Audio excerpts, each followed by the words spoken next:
So, pathogenicity and all its associated awesomeness. So, more terminology is involved in this, probably not as much as 3.3, but still a decent amount. And we're still, we're excited about this stuff like we were with 3.3. It's infection, it's stuff happening to our bodies. So, pathogenicity itself is just the ability to cause disease. And then if something, of course, can cause disease, then it is a pathogen. Two types of general categories on that. We have true pathogens and opportunistic pathogens. If you're a true pathogen, you're the one that if you are exposed to it and get infected, you will likely get sick from it. So these are also known as primary pathogens, can cause disease in healthy individuals. So even if you're perfectly healthy, great immune system, nutrition, eating right, exercising, all that, you can still get sick from it. That includes having a normal immune system too. So these true pathogens cause specific diseases, and they often have a spectrum of severity. So like COVID's a true pathogen. Totally can make healthy people sick also. But obviously some people hardly have, minor symptoms, a little cough, a little sniffling, and then 4 or 5 days they're done with it. Others, of course, they're on their deathbed. So the extremes of that relate to true pathogens. Opportunistic pathogens are the ones that are going to cause disease only when something is wrong with you already. Not like wrong with you, like, why are you taking microbiology? What's wrong with you? But more like, immune system wise, especially if something's affected with that, or you're just like low on nutrition, low on sleep, totally stressed out.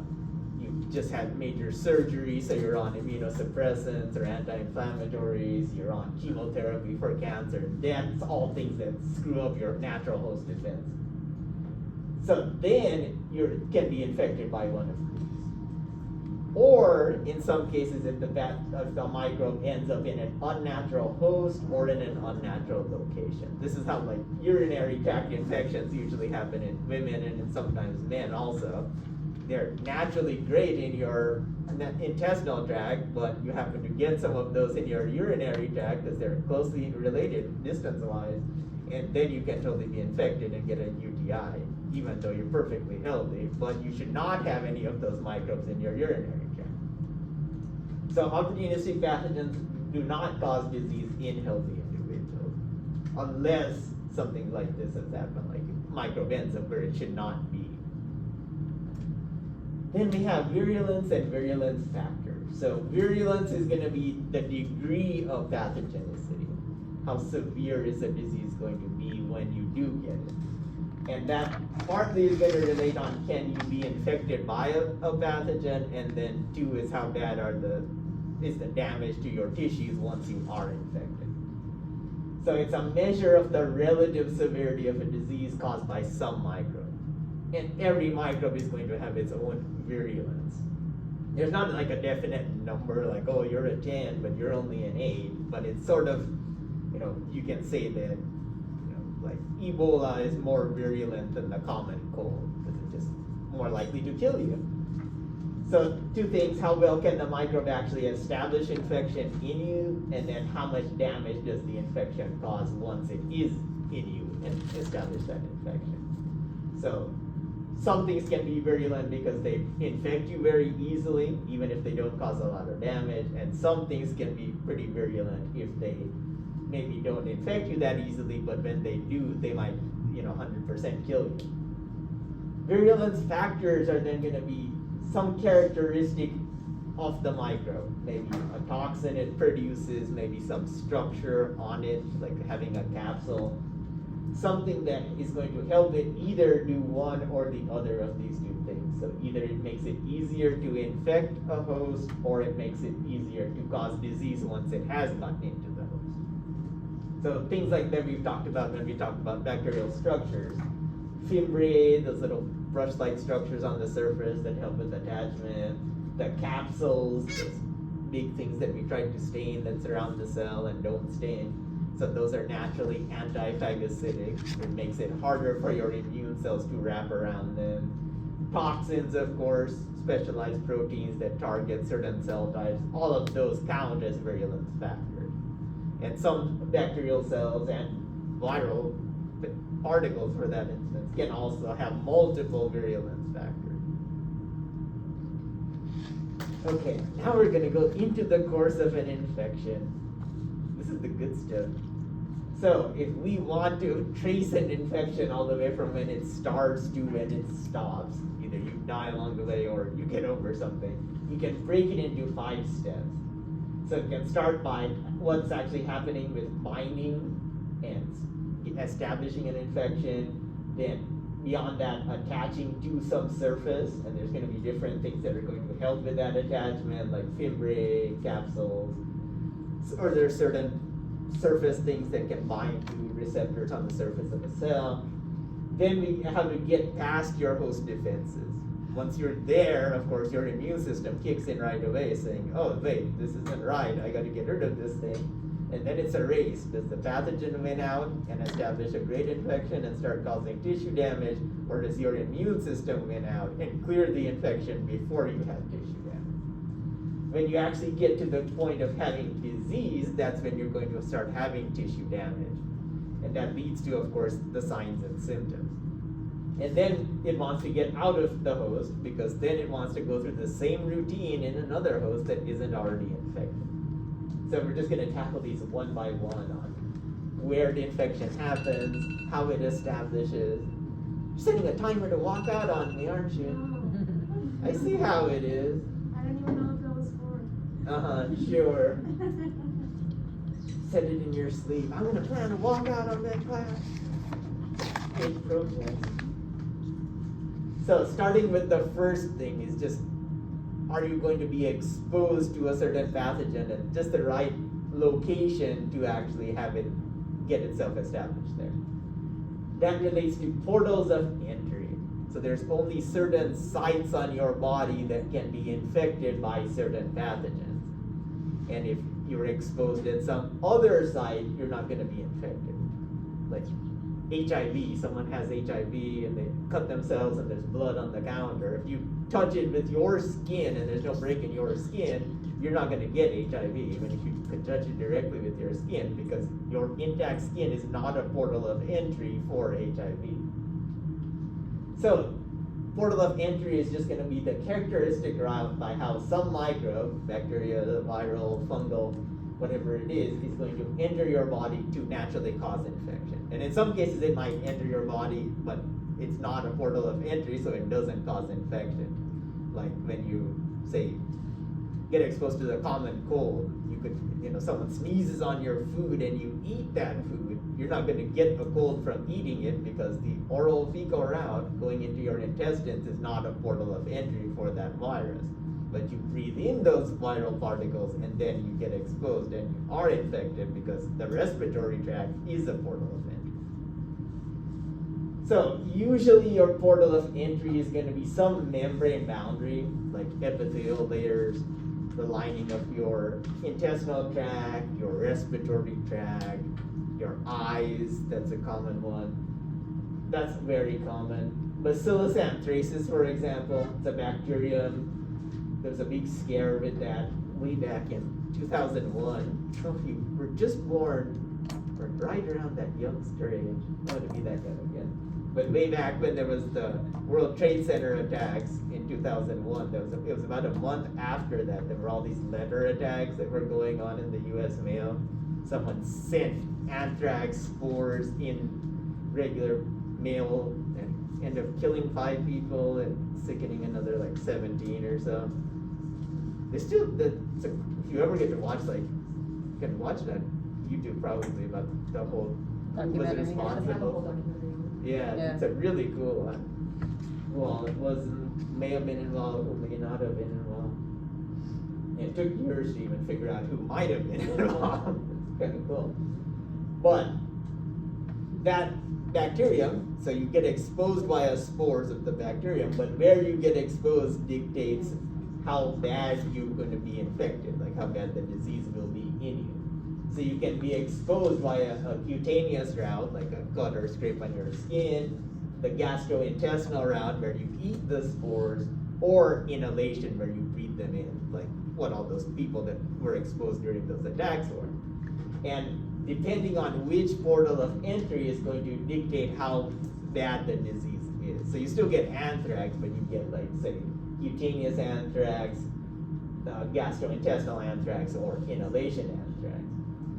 These have dramatically different levels of how bad you're going to get it when you do get it. So if you get cutaneous anthrax, you have about a 5% chance of dying even without any antibiotic treatment. Oh, really? 95% of the time you can fight that off and at least contain it. Do you have the same symptoms? Just a better chance of... Not really, no. No? Yeah, you won't get, like, if you get cutaneous anthrax, it's sort of like a skin infection. It's restricted to just that area. Oh, that's good. Worse is if you ingest it, so then those spores get into your intestinal tract, you have about a 40% chance of dying from that if you don't get antibiotic treatment. If you inhale the spores, it's about 90% likelihood of dying if you get that. So, same spores, it's just where you're exposed dictates how bad the disease is going to get, and how easily it spreads throughout your body once it does establish itself also. When we talk about exogenous sources versus endogenous sources, so an exogenous source is something that's coming from outside of your body. So you've acquired the pathogen from maybe the environment, drinking contaminated water, breathing in something, an animal exposure, like being bitten or coming in contact with saliva or something from an animal, or directly from some other person. An endogenous source is going to be something inside. So it's already existing on or in you, like from your microbiota. When you get a urinary tract infection, you already had that bacterium usually, it's already in your intestinal tract, it just got its way into your urinary tract, and that's how you got the UTI. And in some cases it's going to be from a latent infection. So it was in you, you were healthy, it gets past your immune system now, or your immune system gets suppressed for some reason, and then it starts causing disease. So HIV is one of those kinds.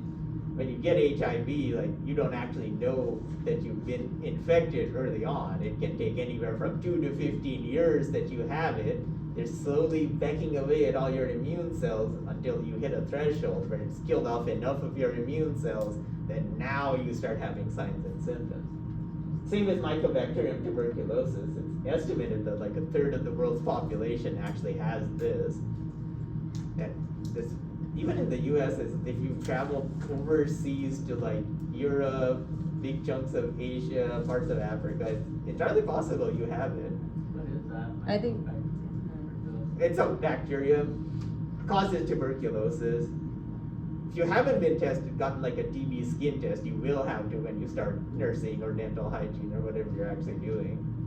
And that just says if you've ever been exposed before or not. And then if you test positive but you have no recollection, like, well, I don't remember getting any treatment for that, but I'm testing positive, then you have to do like a 12-month antibiotic stretch of stuff to test negative after that. I did it and mine was positive, but I didn't have to take any antibiotics. They just said I can't do the skin test anymore, and if I have to get tested again, I have to do the x-rays. Oh. But I've never been sick or anything. Yeah, usually you So, won't be. I was just, I'm like, I've never even been out of the country, and they're like, you could have just been around somebody Yeah. that had it and never knew, so. Yep, and that's probably if everyone in here. It's like 1 in 10 probably in the U.S. that probably has it. There's estimates of many millions that actually have it just in the U.S. It does exist. Now, a lot of times people that like travel out of the country will bring it back with them and then spread it to friends and family near them initially. So it is decently common even in the U.S. That actually happened to my husband in high school. A kid went out of the Yep. country, got it, came to school for like a week, and then, yeah, everyone had a test. So now he has to get a chest x-ray every time. Yep. He gets the thing. It sucks. Yes, and when we talk about TB and we get to all the batch of like specific infections, that'll be one of the ones we talk about. But yeah, that's another one that if you remain healthy, you're fine. And most people don't even know they are infected unless you actually get a TB skin test or you get like a chest X-ray and oh wait, you have a nodule in your lung. That's when you find out. But otherwise, you may not have any symptoms your entire life. It's only usually when you have like chemotherapy, you get HIV as a co-infection, then you're really screwed on that. Or just old age, like you make it to 80 and then your immune system is naturally weakened, then that bacteria breaks out of your lungs and starts causing issues. So most microbes, whether viral or bacterial or fungal, they've adapted to some specific portal of entry. Often the microbe can't cause infection through any different route. And like Bacillus anthracis, I said, it has different portals of entry, but depending on which one the bacterium gets to, affects how severe the disease is going to be. But in some cases, like exposure through a certain portal will have no effect on you. It has to be just one specific portal. Some of this has to do with like the environment of the portal, pH of it, oxygen tension, humidity, moisture content, salt levels. All of those things can affect whether there can be an infection at that portal or not. And it's also possibly affected by receptors for binding or invasion that exist on the cell types there. That's especially true for viruses, because if you remember, when we talked about viruses, they bind to those receptors. So if a cell type doesn't have those receptors, you can't have infection. Some of the common portals of entry, like the skin, the membrane of the eyes, the urogenital tract, both the urinary tract and the genital tract, both of those. What else? Gastrointestinal routes, of oral fecal route. And when you have this oral fecal, so you ingest the food, and often it won't cause infection in the mouth or the stomach, but it'll survive and then make it to your intestines and cause disease there. The respiratory tract is another common one. You breathe in the pathogen and then it makes it into your respiratory tract. And you can have upper respiratory tract infections. That's basically like nasal congestion, some coughing, but everything basically back of the throat upwards. And then lower respiratory tract is everything from your trachea going into your lungs. That's lower respiratory tract. Starting with the skin, and I'm just going to give a quick overview of each portal, because we don't have drastic amounts of time either. I wish we did. Starting with the skin. So often skin infections require some break in the skin. Not all pathogens, some pathogens, like some of the helminths we covered in 3.1, they can burrow through your skin. They need no break whatsoever. But a lot of microbes actually do need a break in there. So an abrasion, a scratch, a cut, a puncture, that's enough of, and like a minor paper cut's enough of a break.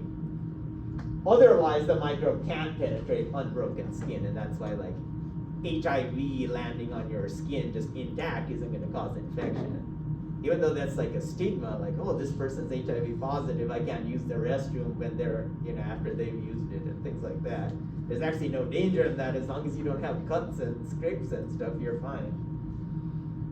Some microbes can invade on their own, so a lot of the helminths, the worms, they can burrow straight into your skin. So there you just come in contact for a few seconds and you can be infected.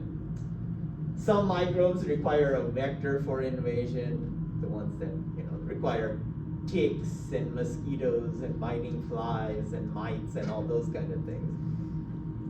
Either on the microbe where they bite you and happens to contaminate the bite site, or they're in the microbe and in the process of sucking your blood, they put in some bacteria or viruses in the process. Some microbes will enter the bloodstream directly through drug use. So like in some big cities, LA, Detroit, Chicago, New York, like 40 to 60% of the homeless population would test positive for HIV. Horrendously high. Wow. And also for TB in a lot of cases too. And often, especially if you're an IV drug user, you're very likely to test high and stuff because you're just often sharing needles, and that's the easiest way of one way to the other is directly into the bloodstream. The parenteral route, so that's where you have direct deposition of the pathogens into the tissue that's between the skin, like under that cutaneous layer of your skin, or into the directly into your mucous membranes, like the mucous membranes of your respiratory tract, the membranes that line your eyes, your urogenital tract, any of those count as mucous membrane. And a mucous membrane is just any part of your body where the cells that are naturally there secrete mucus. So it's not your natural skin like your arm or leg, but it's anywhere where it's naturally, you can think of mucus being, that's a mucous membrane. Then the gastrointestinal tract. So that's going to be the route of infection from ingestion of the microbe. That's called the oral fecal route because you ingest it orally and then you will often pass it to the next individual via feces or feces contamination. These are also called enteric pathogens. So enteric relates to the intestinal tract. Usually it's a result of some type of ingestion of contaminated food or drink or both. A lot of times big environmental disasters, like when a hurricane hits the southeast or a big earthquake happens here and screws up like the water supply and all that, that's when these kind of things really kick up in high numbers. One of those was the last big earthquake we had around here. It actually kicked up a lot of dust, and that increased like the numbers of some of those fungal infections, ironically. The one in Ridgecrest? Yeah, yes, that one. Actually, it was like a huge jump in those because it kicked up so many of them. Gastrointestinal pathogens, if that's their natural route of infection, they have to be able to survive your digestive enzymes and the low pH. So both of those things, naturally, of course, in their stomach environment, those enzymes and acid is there to help digest your food. But in the process, most microbes can't survive that. Most viruses can't survive that. Most bacteria can't survive that. But of course, the ones that have adapted to make it to your intestines can survive that. Naturally, the pH is really low, 1.5 to 3.5. That'll kill most microbes. And some microbes just play the numbers game on this. A lot of them get killed by the environment of the stomach, but if you're exposed to enough of them, a few make it through. And then it just takes those few to start infection in your intestines, where the pH is very neutral. It's like 6.5 or so. Enteric pathogens also have to have specialized mechanisms for actually attaching to your intestinal tract, because there's always, of course, food and drink moving through there in the digestion process. If they can't latch onto the walls of your intestines somewhere along the way, they'll just get carried away along with the digesting food and eventually the feces is forming. So they have to be able to bind to and invade that intestinal mucosa. And some pathogens have evolved to do that with your small intestine, where you're normally absorbing all the nutrients, or they've adapted for the large intestine, where you're naturally reabsorbing water and salt. And then some can do it at both locations. Our respiratory tract. So our respiratory tract is a continuous mucous membrane. It goes all the way from where we breathe in, down to the back of your throat, and then also connects to your eustachian tubes for those that have experienced ear infections. So that includes your upper respiratory tract. That's going to be your sinuses and our auditory tubes that go out towards your ears. And that's why if you lay down and you have like congestion and all that, you'll feel your ears also stop up because they're all connected. And then your sinuses drip down through a tube to the back of your throat. So when you have like a cold or allergies or something and you can feel that mucus drainage that's always tickling your throat, that's because they're connected. When you breathe in some infectious agent, how far it goes is largely dependent on how big the particle is, like how big is the bacterium or the virus. Smaller things can make it deeper into your respiratory tract before they get trapped. So if it's a small cell or a virus, they'll make it way deeper in there. We at the very ends of our lungs, we have these little grape-like structures called alveoli. They're there for specifically gas exchange. We breathe in oxygen through them and you breathe out carbon dioxide. They're very thin and they're basically like a balloon, and that end of the balloon has a diameter of 5 micrometers. So for anything to infect that, they have to be smaller than 5 micrometers to get into the alveolus. When you get a lower airway infection, of course, that can lead to severe inflammation. Your body's like, hey, there shouldn't be any microbes down here, what the hell? So they'll send in all their infantry to try to clear that out really quick, and often that leads to things like pneumonia. So when you get any bacterial pneumonia, fungal pneumonia, viral pneumonia, anything pneumonia is a lower respiratory tract infection, specifically including your alveoli. And this is where you can actually drown in your own fluids because your immune system's like, oh no, there's something that's here that's, I got to get rid of because the lungs shouldn't be affected with any microbes. And at the same time, so part of inflammation is bringing in excess fluid. Your blood vessels become leakier. As that happens, the fluids go into your alveoli where it should be completely open, so gas shouldn't be exchanged. You of course can't exchange any gases if they're filled with fluids. The same thing is when you lose consciousness or can't swim and you end up drowning. You can do the exact same thing with your own fluids like that. So,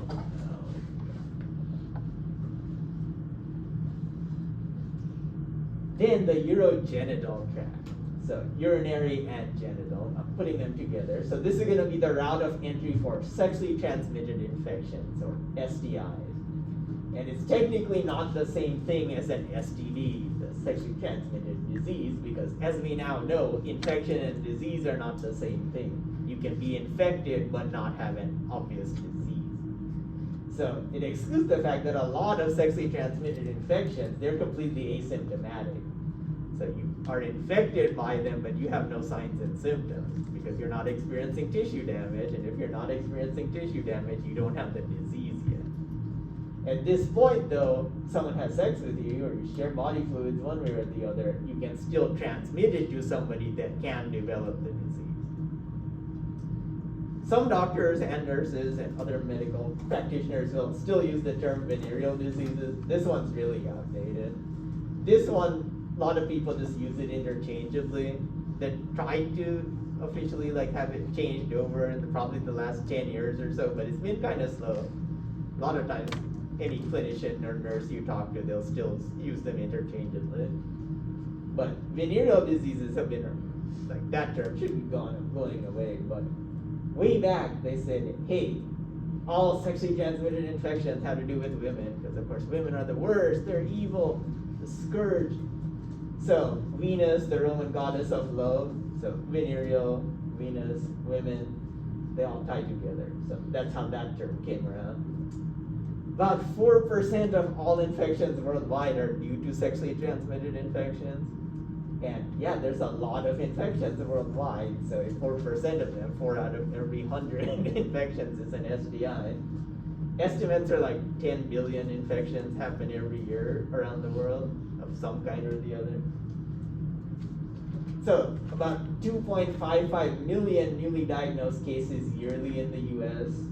I'm sticking with 2019 data because I refuse to believe anything in 2020 and 2021 for many reasons. So I probably ignore all that data until we get to I might believe some data in 2022, but I'm just blanking out 2020 and 2021 for any cases of anything.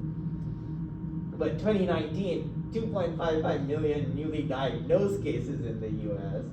Likely that number is 10 times higher than that. These are just the people that either had symptoms and that's why they went, oh, I have vaginal discharge that's really weird and milky, I should go get that tested. Or, guys, oh, it hurts when I urinate, I should get that tested. Or people that are oh, so-and-so tested positive for HIV or gonorrhea or something, you should go get tested because you had sex with them. But a lot of times, unless you have that kind of notification or you have obvious symptoms, you're not going to get tested. And 50% of women either have no symptoms when they get an STI or they attribute it to basic stuff oh, it's just that time of the month with menstruation, or it's just a yeast infection and it'll pass, and it's actually something much worse if you don't get it treated. Some of these require a wound for entry at these sites, but just the process of intercourse itself causes these real fine lacerations that's enough to count as a wound. Other urogenital infections that are not STIs, they're going to be due usually to microbes that are from your gastrointestinal tract. Most commonly it's because you're wiping one direction, specifically in the direction of the urogenital tract. So if you wipe in that direction, you're much more likely to carry some intestinal bacteria to either your urinary tract or your genital tract, or both. And that happens in guys too, which is like, wow, how are you wiping for that to happen? But it does happen. It's front to back, right? When you're wiping. That's front to intentional. back. Yes, yeah, that's the way you want to be. Because my sister literally argued with me that you're only supposed to wipe from the front if you go pee. I'm like, no, it's front to back. And then- Yeah, you always want to go away from the other opening. But she's like way younger, Yeah.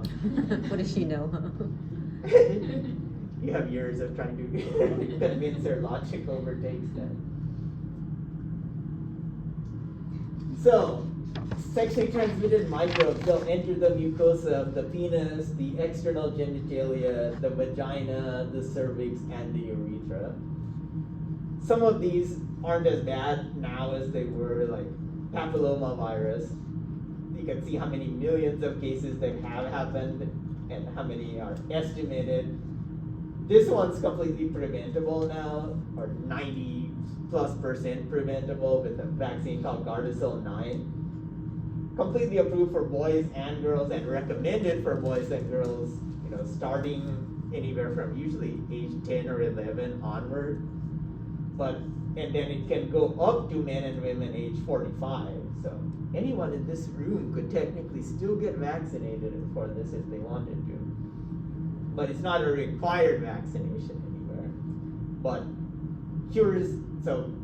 papillomavirus is the cause of 70% of cervical cancers in women, and these specific two types, 16 and 18. And then 6 and 11 cause 90% of genital warts in men.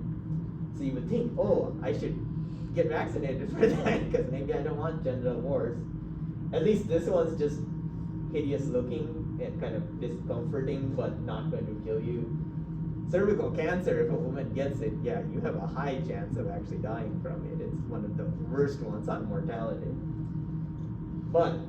And unfortunately in schools, they seem to, tell the women or the young girls at 10 or 11, yeah, you should get vaccinated for this, but they don't emphasize that, oh, the boys should also get this because then they can pass it to the girls. Mm-hmm. But since the guys aren't going to get cancer from it, they're not the ones that are being emphasized.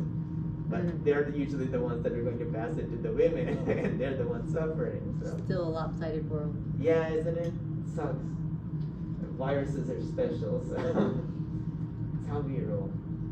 And you can see some of these others. This is older data, so I don't have a cool table like this for newer data, but a lot of these, gonorrhea, syphilis, chlamydia is one of the big ones. And we'll talk about that one when we get to like sexually transmitted specific infections, but that's the number one cause for why couples can't have babies is usually chlamydia. And that one doesn't cause any signs or symptoms except causing sterility or atopic pregnancies and things like that. So usually you don't even know that you're infected until you go and get tested. Is it only while you have it, and then if you get treated for it, then you can? Usually the damage is like if you have enough damage where you can't conceive, yeah, you're not going to improve from that because usually it's like basically become scar tissue and completely gone after that. Yeah, and they estimate that like almost 1 in 10 people in the US probably have this. And don't even know it. Yeah. Yeah, and then this one, unless you have some, you've gone to a fertility clinic or just been tested for some reason or the other along with some other STI, you're not going to test for it. So, yeah, and all these numbers for like syphilis, gonorrhea, chlamydia, all of those are actually going up in the US right now pretty dramatically. The only one that's not going up is HIV, but all these others are going up. I have a fun fact about syphilis. Do what? I have a fun fact about syphilis. Please share. You're a public health person. You have to have good stuff I about do it. syphilis. In Tulare County, as of 2019, it went up 300%. Yikes, that's gross. Yeah, And it's they're saying that it went up even more now. But during the week, we get about like over 200 confirmed cases of syphilis. yeah.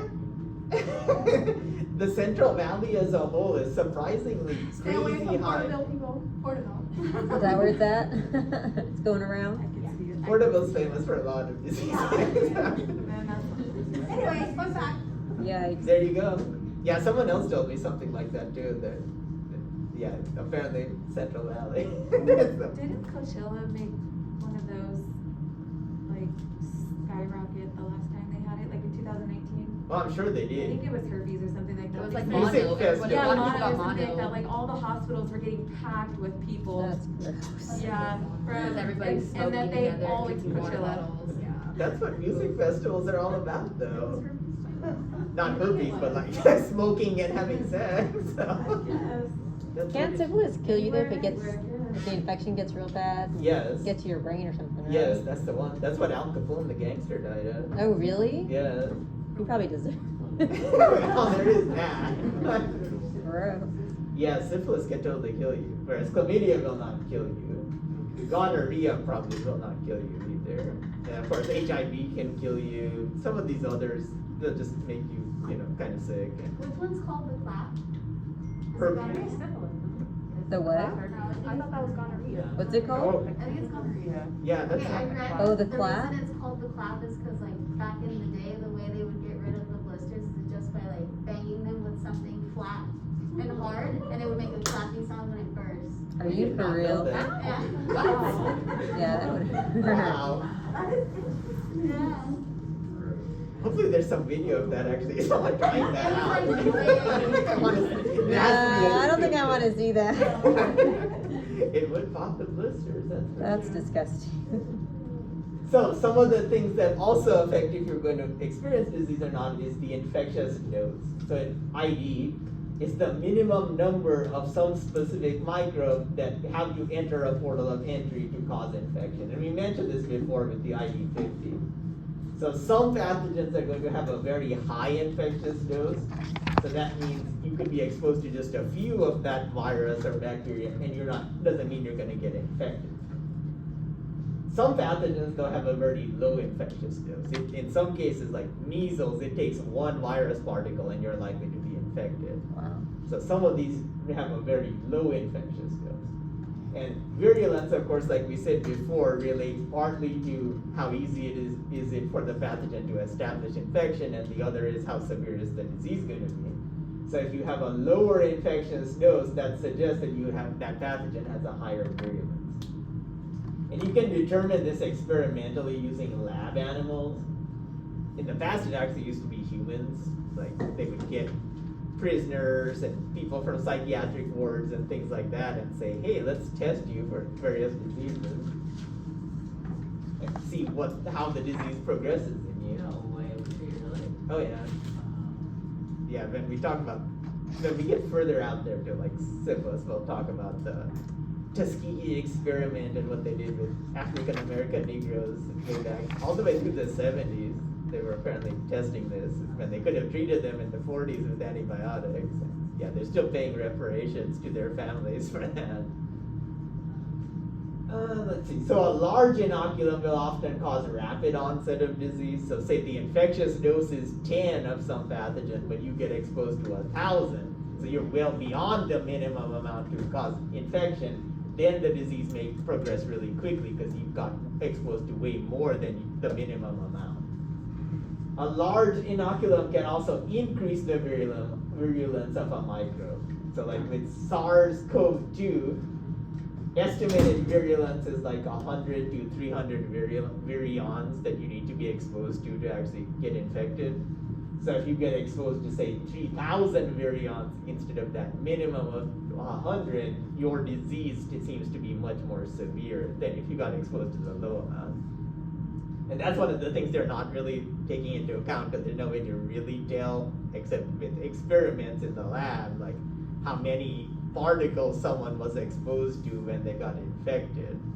But at least in some cases that they know, and with some like in-lab test with animals, they know the more you're exposed to, the more severe the disease is going to be. So you can see some of the infectious doses with different pathogens, like measles, like I said, it takes one virus particle, is respiratory route, and you're infected. some of the other ants, like cholera, it's a waterborne illness, you have to be exposed to like 100 million cells to get infected. But usually with that, if it's in contaminated water, you drink a couple glasses of contaminated water, and that will give you that amount of contamination. And you can see all along here, like Shigella, intestinal pathogen, 10 cells, so still really low. Norovirus that causes a lot of gastrointestinal infections on cruise ships, kind of on the low end. The plague is also still less than 1,000 cells. Anthrax with the spores takes anywhere from 8 to 50,000 cells. So, and some of it's that portal of entry, some of it is just how many can survive. Like it needs to make it to the intestines. That's the big reason that cholera needs so much, because 99 million out of those 100 million bacterial cells get killed by the acids and enzymes in our stomach, but 1 million then still make it through. IV50, like we said before, is specifically the infectious dose that it takes for 50% of some population to actually develop infection. And that's a measure of the virulence of the microbe. A lower infectious dose suggests that the virulence must be higher if it only takes 5 bacteria or viruses to infect 50% of the population. The LD50 of a pathogen is going to be the lethal dose that causes 50% of some population to die. And this is usually not a measure of the pathogen directly, but specifically like a toxin that it produces. So how much of a certain toxin do you need to be exposed to before you get killed by it? And usually it's measured in like nanograms of toxin per kilogram of body weight. So it would take more toxin to kill, say, a 50-year-old man than it would a 2-year-old baby or child. Again, with Bacillus anthracis causing anthrax, here's the infectious dose 50, depending on the route of infection. So even though you're not likely to die from skin or cutaneous anthrax, it also only takes 10 to 50 endospores in a cut or a scrape to cause disease. Inhalation anthrax, 10 to 20,000 spores. Intestinal or gastrointestinal anthrax, it can take anywhere up to 1 million endospores to be ingested for us to actually develop disease. And again, this doesn't correlate with how severe the disease is, because you can be exposed to this middle amount of anthrax spores, but you're 90+% likely to die from it. Then we get to adhesion. So now we're actually we've gotten to a portal of entry that the pathogen can infect us by. Next, adhesion is going to be the process by which a pathogen is actually going to form a firm attachment. It has to establish itself there so it doesn't just get washed away. So once it gets to the host portal of entry, how do I stay here? And that's going to be dependent on an interaction between the pathogen and host molecules at that site, like receptors on the cell or things that it can attach to. This does put a limit on the host type and tissue type that some pathogens can infect, because if they don't have, say, the receptors for that pathogen to bind to, they can't stay latched on, even if you're exposed at the portal of entry. Structures that are often going to aid in attachment are going to include things like fimbriae, pili, flagella that we've talked about, capsules, slime layers, the 2 types of glycocalyx, and hooks and suckers in the case of helminths. They actually stick out like grappling hooks that latch onto your intestinal tract, and that's how they stay attached. That's what we talked about, like the flatworms and their ability to stick to your intestinal tract, and they can do it that way. In the case of viruses, it's often a receptor-based interaction. Some, like the spikes on the viruses that we talked about, will bind to some specific receptor on a cell type. Biofilms also will allow additional attachment of pathogens. So if there's already a biofilm of some existing bacteria, they're producing things like slime layers and capsules, then other bacteria can latch onto that existing biofilm. So for example, a lot of intestinal bacteria, so they can use fimbriae. Those little brush-like structures, help to stick to the surface. In the case of capsules, they're antiphagocytic, they're very sticky, they're bigger than the cell often. So they'll latch onto a surface and make it hard to be washed away. Or in the case of viruses, they have those spikes that will bind to some specific receptor on the cell surface. So now the pathogen's attached, how does it actually invade sterile sites of the host? It still needs to get around your natural defenses, but somehow or the other it needs to do that. So a pathogen wants to invade sterile tissue and establish itself there. That's the ultimate goal of a pathogen, because like we said in 3.3, sterile tissue is where there's no competition for the pathogen. It gets all the nutrients from your tissue that other things aren't competing for. So it has a site of replication that's free of competition, and it provides nutrients free of competition. But to invade, the pathogen has to evade whatever defenses you have there. That's where your immune system comes in. So when a pathogen's virulence, part of that's related to can it establish itself. Part of it also has to do with can it get around your host defenses. So can it invade, and can it get either subdue or incapacitate your host defenses, or just evade them, kind of fly under the radar. And like we said before, virulent factors allow that to happen. So there are some properties of a pathogen that lend to the virulence in a host. Those can be things like toxins that are going to help break down some physical barrier, or they can be things like capsules that prevent phagocytosis. And all of these don't have to be like only applicable to the host. Like a capsule helps some bacteria form biofilms. That's whether it's around the drain of your shower or in your intestinal tract. So it doesn't even have to be in a host for the capsule to be useful. But when it is related to infecting you, that's when it becomes a virulence factor. Okay, that's a great point to stop, and let's keep a viral exam. Finish this off on. Seems like we're still pretty